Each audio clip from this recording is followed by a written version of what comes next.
Hello everyone, welcome to home science classes. Home science classes में आपका स्वागत है। कैसे हैं आप? आशा करती हूँ अच्छे होंगे, खुश होंगे, मस्त होंगे और पढ़ाई कर रहे होंगे। तो आपको पता है हमारी चर्चा चल रही है फिजियोलॉजी पर।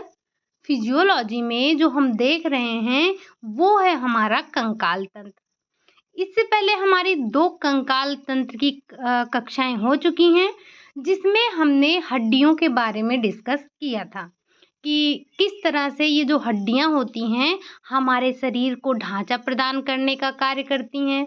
हमारे शरीर में कुछ लंबी अस्थियां पाई जाती हैं, कुछ छोटी अस्थियां पाई जाती हैं, कुछ बेडौल अस्थियां पाई जाती हैं, कुछ चपटी अस्थियां पाई जाती हैं। इसमें आपने जो चर्चा किया था, मुख्य रूप से जो हमने चर्चा किया था वो किया था लंबी अस्थि के बारे में कि जो हमारी लंबी अस्थियां होती हैं उसमें क्या-क्या पाया जाता है। लंबी अस्थि बोले या छोटी अस्थि बोले तो हमने एक अस्थियों की संरचना के बारे में बात की थी। साथ ही साथ हमने अपने शरीर के जो हमारी 206 अस्थियां हैं, हमने उनके बारे में पढ़ा था। हमने देखा था कि जो हमारे कपाल में अस्थियां होती हैं, उनकी संख्या 8 होती है। साथ ही साथ जो चेहरे की अस्थियां होती हैं, वो 14 होती हैं। हमने रीढ़ की अस्थियों की बात की थी, तो जो कि आपके रीढ़ की हड्डियां होती हैं 33, लेकिन जो आपकी लास्ट 2 अस्थियां होती हैं, जो रीढ़ की हमारी 2 होती हैं, जो कि संख्या में 5 होती हैं और एक संख्या में आपकी 4 होती है, ये बाद में मिलकर 1-1 हो जाती हैं, जिससे हमारे अस्थियों की संख्या, रीढ़ की हड्डियों की संख्या 26 रह जाती है। ठीक? फिर उसके बाद हमने असंख्य मेखला देखा था, हमने ऊपरी जो हमारे भुजा है उसको देखा था, हमने श्रोण मेखला देखा था और हमने जो निचली भुजा है उसके बारे में चर्चा किया था। साथ ही साथ ये भी बोला था कि जो हमारे शरीर की सबसे लंबी हड्डी है वो है फीमर, जो सबसे छोटी अस्थि है वो होती है स्टेपीज, और ये सबसे छोटी अस्थि होती कहाँ है? तो ये कान की होती है। अगर बात करें सबसे लंबी यानी कि जो फीमर है वो कहाँ की है? वो आपके जांघ की अस्थि होती है। ये इतना हमने कल की कक्षा में अपना समझा था और साथ ही साथ हमने ये भी देखा था कि अस्थि और उपास्थि में क्या अंतर होता है, यानी कि जो बोन्स होते हैं, बोन्स और कार्टिलेज में क्या डिफरेंस होता है, आप सभी को पता है। हम मानव जो बड़े व्यक्ति होते हैं उनकी अस्थियां जो बनी होती हैं वो कैल्शियम की वजह से मजबूत होती हैं। कैल्शियम फास्फेट वगैरह पाए जाते हैं, जो मिनरल होते हैं उनकी वजह से ये मोटी होती हैं। लेकिन अगर बात करें बच्चों की, तो बच्चों की अस्थियां जो हैं वो कार्टिलेज की बनी होती हैं और ये लचकदार होती हैं, कठोर नहीं होती हैं। इनमें आपको लचक देखने को मिलता है। तो ये सारी बातें की थी हमने कल तक की कक्षाओं में। आज जो हम चर्चा करने वाले हैं वो करने वाले हैं अस्थि संधि के बारे में। आपको पता है कि जो हमारी अस्थियां हैं, जैसे आपके ये जो आपका घुटना है, घुटने की अस्थि हो गई। हमारी जो अस्थियां हैं, हमारे शरीर में कुछ उपास्थियां हैं, कुछ अस्थियां हैं, तो ये सारी चीजें मिली किससे होती हैं, यही हमें आज समझना है। कुछ अब संधियों के नाम हमें ध्यान रखने हैं, तो हम थोड़ा सा आज की क्लास थोड़ी छोटी होगी लेकिन इम्पॉर्टेंट है आपके लिए। तो सबसे पहले हम ये समझते हैं कि ये जो अस्थियां हैं यानी कि जो हमारी संधियां हैं, अस्थि संधियां हैं, ये क्या होती हैं। संपूर्ण मानव शरीर अस्थियों के समूह से बना होता है। हमारे शरीर में 1-2 अस्थियां, 2-4 अस्थियां नहीं पाई जाती हैं। ये हमारा जो संपूर्ण शरीर होता है ये अस्थियों के समूह से बना होता है। अस्थि शरीर को एक निश्चित आकार प्रदान करती हैं। ये कल भी हमने देखा था कि जो हमारी अस्थियां होती हैं ये हमारे शरीर को आकार प्रदान करने का कार्य करती हैं। एक प्रकार का ये हमारे शरीर का ढांचा बनाती हैं। अदरवाइज जो अगर सिर्फ हमारे शरीर में मांस हो तो मांस का एक लोथड़ा बनकर रह जाएगा, लेकिन ये जो हमारी अस्थियां होती हैं ये हमारे शरीर को एक तो सबसे जो मुख्य कार्य होता है इनका, ये ढांचा प्रदान करती हैं। दूसरा, ये हमारे शरीर को मजबूत बनाती हैं। फिर लेकिन ये जो अस्थियां हैं, ये अधिकांश अस्थियां आपकी अलग-अलग होती हैं। जो संधि तलों द्वारा आपस में जुड़कर संपूर्ण अंतःकंकाल की रचना करते हैं। ये क्या जो आपके शरीर में 206 हड्डियां हैं, ये एक हड्डी है? हमारा शरीर कभी एक हड्डी से बन सकता है क्या? नहीं। तो जो हमारी अस्थियां हैं, जो हमारी हड्डियां हैं, वो अलग-अलग होती हैं। अब ये अलग-अलग हैं, तो इनको जोड़ने का भी तो कार्य करना पड़ेगा। तो इनको जोड़ने का जो कार्य होता है, ये कैसे होता है? तो ये संधि तलों के द्वारा जुड़े होते हैं। जिस स्थान पर ये अलग वाली जो अस्थियां हैं, ये आपस में जुड़ती हैं, उसी को ही हम संधि कहते हैं। आपको संधि का मतलब ही पता चल रहा होगा कि किसी चीज को जोड़ना, ज्वाइंट करना क्या है? ये संधि है। तो जो शरीर में इच्छानुसार गति चलाते हैं, इन्हीं जोड़ों की सहायता से हमारा उठना, बैठना, चलना, फिरना, हमारी जो अंगुलियां होती हैं उनका मुड़ना, हमारा जो ये सर है हमारा वो घूमना, हम नृत्य कर पाते हैं। क्यों कर पाते हैं? इसी जो संधि होती है, अगर जैसे जहाँ पर आपकी सिंगल अस्थि है, यानी कि आप अपने कलाई से लेकर घुटने की अस्थि को कोहनी की अस्थि को देखिए, ये आपकी क्या होती हैं? ये आपकी एक अस्थि होती हैं। लंबाई अगर देखी जाए या फिर हम बात करें फीमर की, तो जहाँ पर आपकी एक अस्थियां हैं, क्या वो मुड़ती हैं? वो नहीं मुड़ती हैं। अगर हमारा पूरा शरीर, अगर एक मानव का जो पूरा शरीर है वो एक ही अस्थि से बना हो, तो व्यक्ति कैसे मुड़ेगा, कैसे उठेगा, कैसे बैठेगा, कैसे चलेगा? जैसे अगर आप जब एक रोबोट बनाते हैं, आपने देखा होगा, बच्चे कार्टूनीपना करते ही हैं, तो वो लकड़ी का भी रोबोट बनाते हैं। तो उसमें भी लकड़ियों के छोटे-छोटे टुकड़े इस्तेमाल करते हैं, जिसे हम उसको घुमा सकें। या फिर आप ले लीजिए, जो छोटी गुड़िया आती है जिसे बच्चे खेलते हैं, अगर कुछ गुड़िया ऐसी होती हैं जिनमें एक सीधा ही बनाया जाता है उनको, लेकिन कुछ ऐसी होती हैं जो कि उनको आप उनका सर किधर भी घुमा दीजिए, उनकी कमर से उनको तोड़कर बैठा दीजिए, हाथ किसी भी तरफ घुमा दीजिए, उनकी कलाई तक भी घूमती है। तो उसमें छोटे-छोटे पार्ट होते हैं ना, उसी तरह से हमारी अस्थियां भी होती हैं। हमारी अस्थियों में भी छोटे-छोटे पार्ट होते हैं। इनको जोड़कर एक मानव की पूरी 206 अस्थियों को जोड़ने का कार्य किया जाता है। तो यही जो जोड़ा जाता है, यही आपका संधि कहलाता है। और अगर संधि किया जाता है, तो इसी संधि की वजह से, यानी कि इसी जोड़ की वजह से हम अपनी इच्छानुसार अपने शरीर के अंगों को घुमाते हैं, फिराते हैं, अपने कार्यों को करते हैं। ठीक? ये इनकी सहायता से तो हम ये सारे कार्य करते हैं। अगर ये घूमे ना, तो हम दौड़ ना सकें, लिख पढ़ ना सकें, हमारी अंगुलियां क्या घूमेंगी? नहीं घूमेंगी। तो ये जो कुछ जोड़े होते हैं, कुछ जोड़ तो आपके अचल होते हैं, यानी कि ये इमूवेबल होते हैं, ये मूव नहीं करते हैं। लेकिन कुछ ऐसे होते हैं जो कि घूमते हैं। हमारी अस्थियां भी होंगी, कुछ ऐसी अस्थियां हैं जो कि जोड़ पर हैं, जो कि घूमती नहीं है इधर उधर, लेकिन कुछ अस्थियां ऐसी हैं जो बिल्कुल घूमती हैं। तो इनके जो घूमने के आधार पर, सबसे पहले आप इन अस्थियों को देखिए। ये आपकी अस्थि है, ये क्या है? ये 2 अस्थि है। अब इनको जोड़ने का कार्य किया गया है। अब जोड़ने के लिए हमें किस-किस की आवश्यकता होती है? तो सबसे पहले तो आप ये दोनों अस्थि देख लीजिए। उसके बाद ये जो सबसे बाह्य आवरण आपको दिख रहा है, वो है साइनोवियल झिल्ली है। अभी आप इसके बारे में भी पढ़ेंगे। ये साइनोवियल झिल्ली क्या है? साइनोवियल द्रव क्या है? ये आपके जो आर्टिकुलेटिंग सतह है, ये क्या होती है? इन सब के बारे में अभी आप समझने वाले हैं। लेकिन सबसे पहले आप ये छोटे से फिगर को यहाँ पर देख सकते हैं कि किस तरह से ये जो हमारी अस्थि है, ये आप देख रहे हैं, ये ग्रीन कलर का आपको दोनों अस्थियों के ऊपर दिखाई दे रहा है, जिसे हम कहते हैं आर्टिकुलेटिंग सतह कहते हैं। और ये जो सबसे ऊपर झिल्ली है, इसे हम साइनोवियल झिल्ली कहते हैं। और ये जो आपको डॉट डॉट दिख रहा है ऑरेंज कलर का, ये आपका है सेनोवियल द्रव।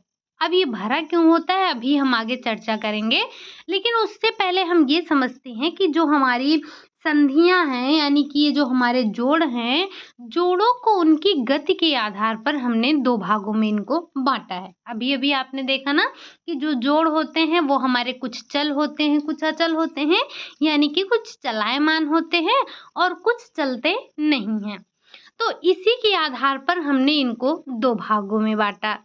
एक था आपका अचल संधि यानी कि जो आपका घूमता नहीं है या जिसे हम कहते हैं इमूवेबल जॉइंट्स बोलते हैं और ये मूव करने वाले होते हैं दूसरे। तो दूसरा है आपका चल और एक है आपका अचल। ये जो आपकी चल संधियाँ हैं, इनको हमने पुनः 2 भागों में वर्गीकृत किया है। उसमें क्या है? उसमें आपका पहला है पूर्ण चल संधि या जिसे ही हम कहते हैं साइनोवियल संधि। क्या होता है? तो पहला है आपका पूर्ण जल संधि, दूसरा है आपका अर्ध चल संधि, अल्प चल संधि। ये आपके 2 चल संधियाँ होती हैं। तो आपने क्या देखा? आपने ये देखा कि जो हमारे जोड़ों थे, जोड़ों को उनकी गति के आधार पर हमने 2 भागों में बाँटा। एक को हमने कहा अचल, दूसरे को हमने कहा चल। अचल जो है वो अचल ही होता है यानी कि जो चल नहीं सकता है और जो चल होता है इसमें भी 2 पार्ट होते हैं जैसे यानी कि 2 भाग होते हैं इसके। एक तो होता है जो पूर्ण आपका चल संधि है, दूसरा आपका क्या होता है अल्प चल संधि या जिसे हम कहते हैं अर्ध चल संधि। तो सबसे पहले हम समझते हैं अचल संधि के बारे में। अचल संधि क्या है? जैसा कि आपको नाम से ही पता चल रहा है, अचल संधि क्या है? तो इस प्रकार के संधियों से जुड़ने वाली अस्थियों के बीच में किसी भी तरह की कोई गति नहीं होती है। अस्थियों के संधि तलों पर सिवने उपस्थित होते हैं जो एक दूसरे के साथ इस प्रकार से फिट होते हैं कि आप ये अस्थियां आपस में हिल-डुल नहीं सकती हैं। आप उदाहरण के तौर पर ध्यान रख सकते हैं जो हमारी कपाल की अस्थियां हैं वो किसके अंतर्गत आती हैं? वो आपकी आती हैं अचल संधि के अंतर्गत आती हैं। अचल संधि में ये जो अचल संधि है, अचल संधि के अस्थियों के बीच तंतुमय ऊतक पाया जाता है या ऊतक उपस्थित होता है। इसीलिए इसको आप क्या बोलते हैं? इसीलिए इसको हम क्या बोलते हैं? उपास्थि का इसमें अभाव पाया जाता है। इसीलिए ये आपका क्या होता है? यानी कि जो इसमें तंतु पाए जाते हैं, तंतु की उपस्थिति होती है और इनको तंतुमय ऊतक बोलते हैं। और जो आप इसमें क्या पाया जाता है? इसमें हमारे उपास्थियों यानी कि जो हमारा कार्टिलेज है उसका अभाव देखने को मिलता है। बस आपको अचल संधि में ये ध्यान रखना है कि कुछ हमारी ऐसी अस्थियां होती हैं जो इस तरह से जाकर फिट हो जाती हैं कि वो मतलब वो हिल डुल ही नहीं पाती हैं। और इसका एक सबसे अच्छा उदाहरण क्या आता है? तो वो आती है आपके कपाल की अस्थि। क्या आपके कपाल की अस्थियां हिल डुल पाती हैं? नहीं, कपाल की अस्थियां हिलती डुलती नहीं हैं। तो ये आपके अचल संधि का उदाहरण है। ध्यान रखिएगा हम जो भी संधियां पढ़ रहे हैं यहाँ पर इम्पोर्टेंट क्या है आपके लिए? चल अचल तो हम सभी को पता है कि चल क्या है अचल क्या है, ये हम सभी जानते हैं। पूर्ण चल क्या है? जो पूरी तरह चलता हो। अर्ध चल क्या है? जो थोड़ा ही चलता हो या मतलब जैसे कि दाएं बाएं ही घूमता हो। और जो हमारी और चल संधियां हैं पूर्ण चल हैं वो पूरी तरह चलती हैं, ये हम सबको पता है। लेकिन इम्पॉर्टेंट क्या है आपके लिए? यहाँ पर इम्पॉर्टेंट आपके लिए ये है कि इन संधियों के उदाहरण कौन हैं? उदाहरण ध्यान रखिएगा। और अभी हम आगे पढ़ेंगे संधियों के प्रकार यानी कि जो हमारी पूर्ण चल संधियां हैं उसमें भी कुछ आपको टाइप देखने को मिलेगा। तो बस हम वहाँ पर समझेंगे, वहाँ के उदाहरण को आप ध्यान रखिएगा। ठीक, वहाँ से क्वेश्चन पूछा भी गया है और पूछा भी जाता है। आज की क्लास भले ही छोटी है लेकिन काफ़ी इम्पॉर्टेंट है। जैसे होता है ना कुछ छोटा पैकेट बड़ा धमाका, कुछ ऐसे ही। तो इसका भी हाल ऐसे ही है क्योंकि आपको यहाँ पर इम्पॉर्टेंट आपके लिए है, यहाँ के जो उदाहरण हैं उसको ध्यान रखना।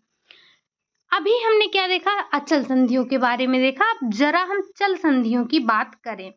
चल संधियां, तो इस प्रकार की जो संधियां हैं ये गतिशील होती हैं।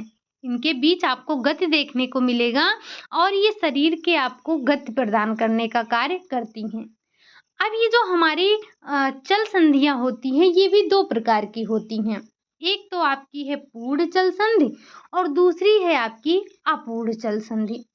अगर हम बात करें पूर्ण चल संधि के बारे में, तो ये जो हमारी पूर्ण चल संधियां हैं ये संधियां यानी कि ये अस्थियां जो होती हैं, ये संधियां अस्थि बांधने की संरचना से के द्वारा दो या दो से अधिक अस्थियों से आपस में निर्मित होती हैं। यानी कि जो इनको जोड़ने का कार्य करते हैं वो दो या दो से अधिक अस्थियां इसमें पाई जाती हैं और इन अस्थियों के सिरे आपस में दृढ़ बंधन यानी कि जो हमारा अस्थि बंधन है जिसे हम लिगामेंट कहते हैं उसके द्वारा जुड़ी होती हैं। और इस प्रकार की जो संधि होती है, इस प्रकार की संधि बनाने वाली अस्थियों का आकार इस प्रकार का होता है कि जिससे ये आपस में अच्छी तरह से समायोजित हो सके और ये अस्थियों के सिरे यानी कि हाइलिन इसमें उपस्थित होता है। ये हाइलिन की एक इसमें मोटी सी सतह आपको देखने को मिलती है, चिकनी होती है, चमकदार सतह होती है जिससे ये ढके होते हैं।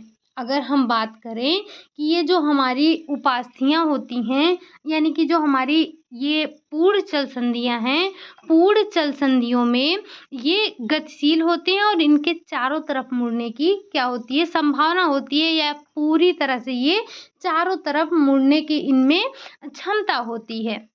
आगे है इन्हीं में इस प्रकार की संधियां क्या होती हैं, इस प्रकार की अस्थियों की सिरे हाइलिन उपास्थि की एक मोटी चिकनी चमकदार सतह से ये ढकी होती हैं जिसे जोड़ बनाने वाली उपास्थि भी कहते हैं। ठीक, ये उपास्थि कड़ी अस्थियों की रगड़, चोट एवं आघात से रक्षा करती हैं तथा घर्षण सहित सतह प्रदान करती हैं जिनसे हड्डियों को आसानी से हिलने डुलने में सहायता मिलती है। ये जो सारे की सारी चीज़ें मिलकर क्या करती हैं, ये सारी की सारी चीज़ें मिलकर हमारी हड्डियों को हिलने डुलने में सहायता प्रदान करने का कार्य करती हैं। अगर हम बात करें थोड़ी सी इसके बारे में और समझे तो अभी जो आपने एक अस्थि वाला फिगर देखा था जिसमें हमने बात की थी क्या क्या हमारे अस्थियों में पाया जाता है, तो आपने सेनोवियल संधि देखी थी, सेनोवियल आपने द्रव देखा था। ये सारी चीज़ें इसी में आपको देखने को मिलेंगी। आपने देखा था ना कि वो किस तरह से, ये अगर ऊपर वाला फिगर हम एक बार फिर से देखें तो ये अभी अभी आपने देखा था किस तरह से हमारी दो अस्थियां मिल रही थी। हम इसी फिगर की बात कर रहे हैं तो किस तरह से हमारी ये दोनों की दोनों अस्थियां मिल रही हैं। ये हम सिर्फ ज्वाइंट वाली चीज़ देख रहे हैं, बाकी जो अस्थियां हैं इसके बारे में हमने कल ही पढ़ा था कि इसमें क्या क्या पाया जाता है। ठीक, आज हम सिर्फ ये जो हमारी ज्वाइंट हैं, ज्वाइंट के पास क्या क्या पाया जाता है, क्यों पाया जाता है, हम इस पर सिर्फ चर्चा कर रहे हैं। अगर हम बात करें कहाँ हम आए थे, हम आ गए थे अपने पूर्ण चल संधि के पास। तो पूर्ण चल संधि में हमने हिलने डुलने तक चर्चा किया। अब अगर हम आगे देखें तो अस्थियों की संधि तलों पर उपास्थि की गद्दी लगी होती है। किसकी गद्दी लगी होती है, तो इस पर उपास्थि की गद्दी लगी होती है तथा उनके बीच एक छोटी सी गुहा होती है जिसे साइनोवियल गुहा के नाम से हम जानते हैं। ये जो गद्दी लगी होती है इनके बीच में एक छोटी सी आपको कैविटी यानी कि गुहा देखने को मिलेगी जिसे आप साइनोवियल कैविटी कहते हैं या फिर साइनोवियल गुहा कहते हैं। यह गुहिका चारों ओर से एक झिल्ली द्वारा रेखित होती है या फिर कह सकते हैं झिल्ली द्वारा घिरी होती है जिसे साइनोवियल झिल्ली के नाम से हम जानते हैं। और यही साइनोवियल झिल्ली द्रव को स्रावित करती है जो साइनोवियल गुहा में जाकर भरती है। अभी अभी आपने साइनोवियल गुहा का नाम सुना था, इसी में ये जो स्रावित होता है द्रव जाकर इसी साइनोवियल गुहा में भरता है। और यह द्रव जोड़ बनाने वाले विभिन्न अवयवों को चिकना रखता है व पोषण प्रदान करता है। अगर जो हमारी अस्थियां हैं, जो दोनों अस्थियां जुड़ रही हैं, अगर इनके बीच में ये चिपचिपा पदार्थ ना हो तो इनके बीच घर्षण होगा तो क्या हमारी अस्थियां जितनी आसानी से मुड़ रही हैं उतनी आसानी से मुड़ेंगी, उनमें टकराहट होगी। आप देखिए, अगर आप लोहे को ही बराबर रगड़ते रहिए तो क्या होगा, वो घिस जाएगा। फिर तो ये हमारी हड्डी है। तो हमारी हड्डियों के बीच में ये जो द्रव भरा होता है ये कैसा होता है, चिकना होता है, जो कि इनको पोषण प्रदान करने का कार्य करता है।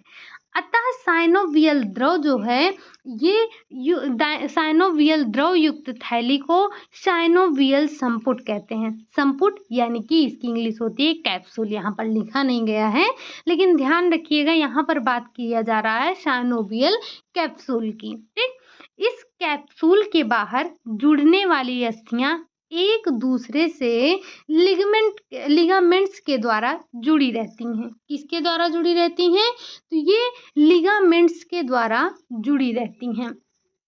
आगे 2 पॉइंट आपको और ध्यान रखना है कि इनकी विशिष्ट रचना के कारण इन संधियों को साइनोवियल संधि कहते हैं। यानी कि ये जो इनकी ये विशिष्ट रचना है, इन्हीं विशिष्ट रचना की वजह से इसे हम साइनोवियल संधि के नाम से जानते हैं। ये आपने समझा कि जो हमारे अभी आपने देखा था कि साइनोवियल गुहा क्यों है, साइनोवियल झिल्ली क्यों है, साइनोवियल द्रव क्या है, साइनोवियल संधि क्या है, तो ये आपने उसका मतलब समझा। अब अगर हम थोड़ी सी बात करें साइनोवियल संधि के प्रकार की, यानी कि जो आपकी ये पूर्णचल संधियां हैं, पूर्णचल संधियां यानी कि साइनोवियल, तो ये जो पूर्णचल संधियां हैं ये कितने प्रकार की होती हैं। अगर हम बात करें कि ये जो हमारी पूर्णचल संधियां होती हैं ये कई प्रकार की होती हैं। इसमें आपको ध्यान रखने वाली बात क्या है, सबसे ज़्यादा इम्पॉर्टेंट आपके लिए है ये इनके उदाहरण को ध्यान रखना। अगर हम साइनोवियल जॉइंट्स की बात करें तो इसमें सबसे पहला जॉइंट्स आता है बाल सॉफ्ट जॉइंट का, यानी कि गेंद गड्ढा संधि। अब ये होता क्या है, तो जो ये आपका बाल एंड सॉफ्ट जॉइंट है ये इस प्रकार की संधियों में एक अस्थि का संधितल एक प्याले के गड्ढे के समान और दूसरी का संधितल एक गोलाकार गेंद के समान होता है। इसमें गोल गेंद वाला हिस्सा प्याले के गड्ढे में इस तरह से फंस जाता है कि ये आसानी से कई दिशाओं में घूम जाता है। जैसे क्या देखा आपने कि यहाँ पर एक तो होगा क्या, आपका बॉल की तरह होगा, एक क्या होगा, बॉल का मतलब आपका समझ में आ रहा है, एक बॉल की तरह होगा, दूसरा आपका कुछ गड्ढे नुमा होगा। ये जो बॉल है ये बॉल गड्ढे में इस कदर फंस जाता है कि ये किसी भी तरफ मूव हो सकता है, आसानी से किसी भी दिशा में ये घूम सकता है। तो इसके उदाहरण में आप क्या ध्यान रखेंगे, जैसे जो आपकी असंख्य मेखला है, ह्यूमरस अस्थि है, या फिर श्रोण मेखला है, फीमर की अस्थि है, ये सारे के सारे आपके किसके उदाहरण हैं, तो ये सारे के सारे आपके बाल एंड सॉफ्ट जॉइंट्स के उदाहरण होते हैं, यानी कि गेंद गड्ढा संधि के उदाहरण होते हैं। अगर दूसरी बात करें हम हिंज जॉइंट्स की, यानी कि चूल या फिर कब्जदार जोड़ की, आप यहाँ ध्यान रखिएगा कब्जदार में क्या होता है, कब्जदार में मतलब इसे आप एक नाम और ध्यान रखिएगा, इसे हम कोर संधि के नाम से भी जानते हैं। किस नाम से, कोर संधि के नाम से जानते हैं। और ऐसी संधियां कब्जेदार, यानी कि आपने देखा होगा जो किवाड़े होते हैं, दरवाजे होते हैं, दरवाजे की तरह एक ही दिशा में ये घूम सकती हैं और दूसरी दिशा में ये नहीं घूमती हैं। जैसे आपके दरवाजे में जो कब्जा लगता है वो क्या करता है, वो सिर्फ एक ही दिशा में घूम सकता है ना, तो ये एक ही दिशा में नहीं घूम सकती हैं और ना ही किसी संधि, ये ऐसी संधियां हैं कि चारों ओर ही घूम सकती हैं। ठीक, अगर आप इसके एग्जाम्पल को ध्यान रखें तो जो आपकी कोहनी है, कोहनी की हड्डी हो गई, यानी एक जो कोहनी के जॉइंट्स हो गए आपके, और साथ ही साथ आप ध्यान रखेंगे घुटने के हो गए, जबड़े की हो गई और उँगलियों की अस्थि हो गई। तो ये सारे के सारे आपके किसके होते हैं? कब्जेदार संधि के उदाहरण होते हैं। अगला अगर हम बात करें पीवियोड, यानी कि हम बात कर रहे हैं कील संधि की। कील संधि क्या है? तो एक नाम इसका आप ध्यान रखेंगे, कील संधि। कील संधि क्या है?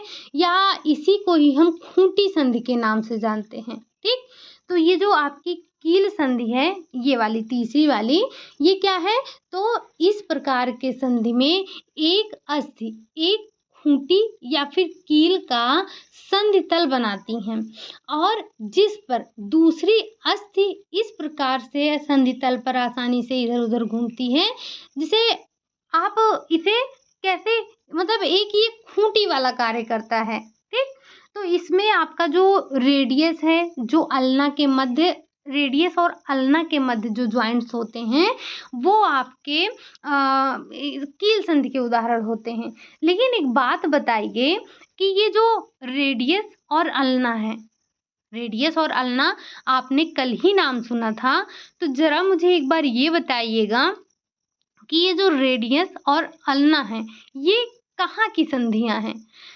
चलिए मैं आपका काम आसान कर देती हूँ। ये आपने जो उपांगी उपांगी अस्थियां पढ़ी थी, उपांगी कंकाल पढ़े थे, वहां पर आपने पढ़े थे। अब जरा एक बार ये बताइएगा, नहीं, ये आपने उपांगी में नहीं पढ़े थे। अब आप मुझे बताइए आपने कहाँ पढ़ा था? आप मेरी बात पे ध्यान मत दीजिए कि मैंने आपको बताया है उपांगी में पढ़ा था। अगर आपको याद नहीं आ रहा है तो जाइए आप कल की क्लास खोलिए। ठीक, आप जब कल की क्लास खोलेंगे तो आपको वहाँ पर देखने को मिलेगा, क्या देखने को मिलेगा? ये रेडियस, रेडियस आपने कहाँ पर पढ़ा था? चलिए अगर हमने इतना बता दिया है तो आपको तकलीफ करने की ज़्यादा ज़रूरत नहीं पड़ेगी। आप उपांगी वाले में खोजिएगा, मिल जाएगा आपको। और फिर मुझे बताइएगा ये रेडियस और अल्ना आपने कहाँ पर कहाँ देखा था, या किस अस्थि का है? ये आपकी ऊपरी भुजा का है कि निचली भुजा का है, कि ये आपके अंश मेखला का है या श्रोण मेखला का है, किसका है? ठीक, अगला अगर बात करें तो आपका है स्लाइडिंग जॉइंट, यानी कि फिसलने वाली संधियां। अब फिसलने वाली संधियां क्या है? फिसलने वाले जोड़ क्या हैं? तो इस प्रकार की संधि में दोनों अस्थि संधि जो होते हैं, दोनों अस्थियां संधि तल पर एक दूसरे पर फिसल सकती हैं। इसमें इसके बीच जो होता है वो कार्टिलेज भरा होता है। इसके उदाहरण में आप ध्यान रखेंगे, जैसे कि आपकी कलाई की हड्डी हो गई, आपकी रीढ़ की जोड़े हो गए, तो ये सब किससे जुड़ी होती हैं? तो ये सारी की सारी आपके फिसलने वाली यानी कि स्लाइडिंग जॉइंट से बनी होती हैं। अगला है आपका, लास्ट है, पांचवा है सैडल ज्वाइंट। ये सैडल का नाम ही सैडल है। तो सैडल ज्वाइंट क्या होते हैं? ये गेंद गड्ढा संधि से आपको मिलती जुलती देखने को मिलेगी। गेंद गड्ढा संधि जो आपने पहला देखा था उससे आपको मिलती जुलती मिलेगी, लेकिन इनके गेंद गड्ढा जो होते हैं वो गेंद गड्ढा संधि की अपेक्षा छोटे यानी कि चपटे होते हैं, जिसकी वजह से इन संधियों से निर्मित अस्थियों में गति आपको कम देखने को मिलेगी। अगर हम बात करें इसके जो उदाहरण हैं तो वो अंगूठी के फेलेंजेस और मेटाकार्पस के मध्य की जो संधि है वो आपको इसी संधि का उदाहरण देखने को मिलेगा। ठीक, तो ये आपकी कुछ संधियां थी जिसके बारे में आपने समझा। अगर हम बात करें अगले जो हमारी अचल संधि है, अचल संधि नहीं अर्धचल संधि है। आपने संधि के दो प्रकार देखे थे, एक आपने देखा था अचल संधि और दूसरा आपने क्या देखा था? दूसरा आपने देखा था चल संधि के बारे में बात की थी। फिर हमने देखा जो हमारी चल संधियां हैं ये दो प्रकार की होती हैं। एक तो आपकी होती हैं जो पूर्ण चल संधि होती हैं और दूसरी जो होती है वो आपकी होती है अर्धचल संधि होती है। अगर हम बात करें पूर्ण चल संधि की तो हमने बात कर ली, जिसमें हमने 5 ज्वाइंट्स की बात की। अगर हम बात करें जो हमारी अर्धचल संधि है, इसमें अगर हमें कुछ ध्यान रखना है तो क्या है, जो अर्धचल संधि है, अर्धचल संधि शरीर में कुछ संधि ऐसे होते हैं जिनकी गति हल्की होती है, थोड़ी होती है, कम होती है। दो हड्डियों के बीच कार्टिलेज रहने के कारण हड्डियों के दबाव से कार्टिलेज दब जाता है और दूसरी हड्डी पर झुक जाता है, जिसे आप अल्पचल अस्थि के नाम से जानते हैं। अल्पचल अस्थि या फिर अर्धचल संधि के नाम से जानते हैं। अस्थि नहीं, संधि हम पढ़ रहे हैं तो ध्यान रखिएगा, संधि के नाम से जानते हैं। इसके उदाहरण में अगर आप ध्यान रखें तो कशेरुकों की संधि होती है। ठीक, वैसे हमने चर्चा नहीं की, क्वेश्चन के माध्यम से जरूर करेंगे, हम क्वेश्चन में आपके इंक्लूड जरूर करेंगे, लेकिन अगर हम यहाँ पर थोड़ी सी हमारी स्पेस बच रही है तो बात कर लें। ये जो आपकी अस्थि संधि है, अस्थि संधि की जो बनावट है, अगर हम इसमें बात करें तो जो हमारी अस्थियां हैं, अस्थि को आपस में बांधने के लिए कुछ चीज़ों की आवश्यकता होती है, जिसमें सबसे पहले आप बात करेंगे लिगामेंट की। क्या है? लिगामेंट है, लिगामेंट है। अब ये लिगामेंट क्या होता है? दूसरा है आपका टेंड्रा। क्या है? टेंडॉन है। और तीसरा है आपका कार्टिलेज, कार्टिलेज। अब जरा हम इन तीनों पर भी एक एक मिनट चर्चा कर लेते हैं। ये जो आपकी लिगामेंट है, ये जोड़ों को आपस में बांधने का कार्य करती है और ये सफ़ेद सूत जैसी मजबूत होती है, जो कि आपके ऊपर से मांसपेशियों के द्वारा ढकी रहती है। प्रत्येक संधि इसी के द्वारा बंधी होती है और ये बंधन लचीले और गतिशील होते हैं आपके। अगर हम बात करें टेंडॉन की, या फिर जिसे हम कंडरा बोलते हैं, टेंडॉन या इसी की हिंदी होती है कंडरा। कंडरा क्या है? तो कंडरा अस्थियों को मांसपेशियों से बांधने का कार्य करती है। ये आपके लिए इम्पॉर्टेंट है, हालांकि हम क्वेश्चन के माध्यम से ज़रूर करेंगे कि आपके अस्थियों को मांसपेशियों से बांधने का कार्य करता है कौन? कंडरा करता है। और ये भी संधि बंधन की तरह ही, यानी कि जो आपका लिगामेंट है उसी की तरह सफ़ेद मजबूत होता है। साथ ही ये केवल मांसपेशियों को हड्डी से जोड़ता है, जबकि जो आपके संधिबंध यानी कि जो लिगामेंट है वो दो या फिर दो से अधिक अस्थियों को आपस में जोड़ने का कार्य करते हैं। लास्ट है हमारा कार्टिलेज। अगर हम बात करें कार्टिलेज की, तो ये हड्डियों के जोड़ों को बांधने का कार्य करता है। पसलियों से स्टर्नम अस्थियों द्वारा ही जुड़ी रहती हैं और ये एक प्रकार का सफ़ेद रंग का लचीला मजबूत पदार्थ होता है, जो अस्थियों से थोड़ा कम खड़ा होता है। इसके लचीलेपन की वजह इसी के जो लचीलापन है, इसी की वजह से अंगों में आपको दृढ़ता उत्पन्न होती है और इसके अलावा ये हड्डी को टूटने से बचाता है, जोड़ों को चोट, आघात, इन सब से सुरक्षा प्रदान करने का कार्य करता है। रीढ़ की हड्डी के कशेरुकाओं के बीच उपस्थित की वजह ये उपास्थियों को गद्दी सी ये लगी होती है, जो कि आपके अस्थियों को दुर्घटना, चोट, इन सभी से बचाने का कार्य करते हैं। तो ये जो आपके 3 टर्म थे, इन तीनों टर्म को ध्यान रखिएगा। हालांकि हम जब कल क्वेश्चन करेंगे, कल जब हम प्रैक्टिस करेंगे, तब वहाँ पर इन तीनों के क्वेश्चन को हम इंक्लूड करेंगे। इसीलिए आपसे कहते हैं कि आप बार बार कहते हैं कि बार बार आपसे कहते हैं, बार बार 1000 बार बोलते हैं कि आप जब भी आपकी प्रैक्टिस हो तो प्रैक्टिस करने बैठिए, साथ में पेन और नोटबुक लेकर बैठा कीजिए, क्योंकि कुछ ना कुछ आपको नया मिलता है जो कि हम यहाँ छोड़ देते हैं, लेकिन क्वेश्चन के माध्यम से उसे कवर अप करने की कोशिश करते हैं। तो कल की क्लास जो होगी हमारी, वो अस्थियों और तंत्रिका तंत्र से संबंधित होगी, क्योंकि इस वीक हमने क्या पढ़ा था? हमने यही तंत्रिका तंत्र और क्या पढ़ा? हमने अस्थियों के बारे में पढ़ा, समझा, जाना। इसी से रिलेटेड हम कल क्वेश्चन करने वाले हैं। तो आज की क्लास को हम यहीं तक रखते हैं। हमारी अस्थियां आज कंप्लीट हो गई हैं।